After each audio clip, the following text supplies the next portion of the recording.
All right, let's settle in for a story. Today, we're wandering down one of those little roads of everything to hear the big story of a very, very little pyramid. Have you ever tried to listen to a stone story? I know, it sounds a little funny, right?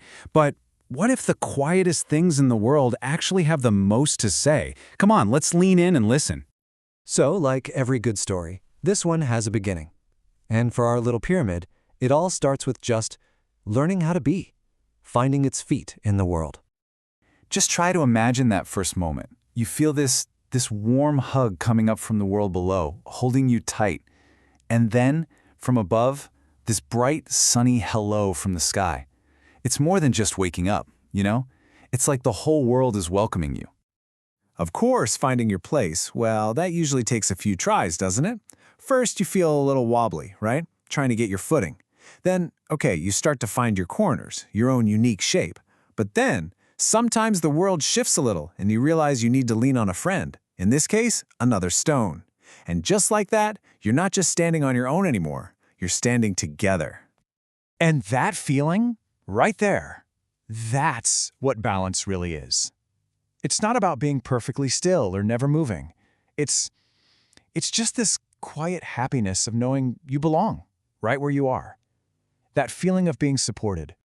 So now that it's found its feet, our little pyramid starts to figure out its purpose, what it's really here for, its place in the sun. And it learns the world's rhythm simply by standing right in the middle of it all. During the day, it soaks in all that bright, exciting heat, like a song. And then at night, it feels that deep, cool quiet, like the sky is whispering secrets. It learns how to hold both of those things, the day and the night, at the same time, kind of like being a bridge. And then, whoosh, a giant sandstorm rolls in. But you know, from the pyramid's point of view, it wasn't really scary. It was more like a loud, tickly dance happening all around it. This big, swirling chaos of sound and movement. But here's the magic part. While all that chaos was swirling outside, inside, the pyramid held on to this perfect quiet. It created this little pocket of stillness, a safe place for anyone who needed a break from the storm. Its stability, that became its gift to the world. And tucked away deep inside, it held a tiny secret. A little bit of moss started to glow, all on its own. It was this little spark of life, a warm light in the darkness. And it wasn't just for itself. It was a soft little beacon for others too. And that's when it figured something out, something really big. The greatest adventure wasn't about going places or moving around. It was about staying still, being an anchor for everyone else. That was the biggest adventure of all.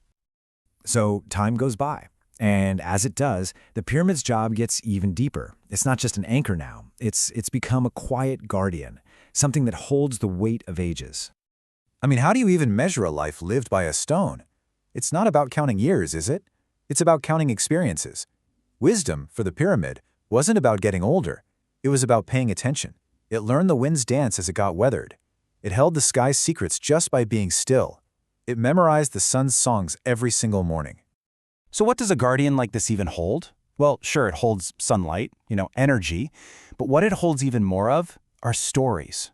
All the memories, all the little moments that happened around it. And more than anything else, it holds the quiet. It's like it becomes a library of stillness. It kind of makes you rethink what strength really is, doesn't it? It's not about being so tough that nothing can break you. Real strength, well, it's about being willing to wear the marks of 1,000 storms so that others don't have to. It's about protecting what's fragile. It's a kind of beautiful sacrifice, really. And really, that's what it all boils down to. Just this incredible patience. Standing still for a long, long time, watching over this one special place, just to be a good friend. That's it. But, nothing stays the same forever. And so, we come to the final chapter. And it's not really an end. It's a transformation. It's a story about learning to let go.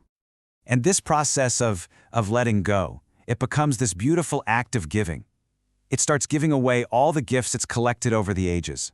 A story for the sand, a memory for the wind, a secret for the deep earth, and its rhythm for the stars. See, it's not disappearing. It's just sharing itself with everything. And right in that moment of release, this really humbling, beautiful thought pops up. What if what if I'm not the story? What if my whole life was just one little word in a much bigger poem that the whole universe is writing? And you can almost feel it happening. The sharp edges start to get a little fuzzy. Its whole shape starts to feel, well, like a dream you can't quite remember when you wake up. It's just this peaceful, gentle fading. And in the end, it just became a hug for the whole world. That's what was left. So maybe the next time you see something quiet and still, a rock, a tree, anything, maybe lean in just a little closer. What story do you think it's holding? What secret is the world trying to tell you today?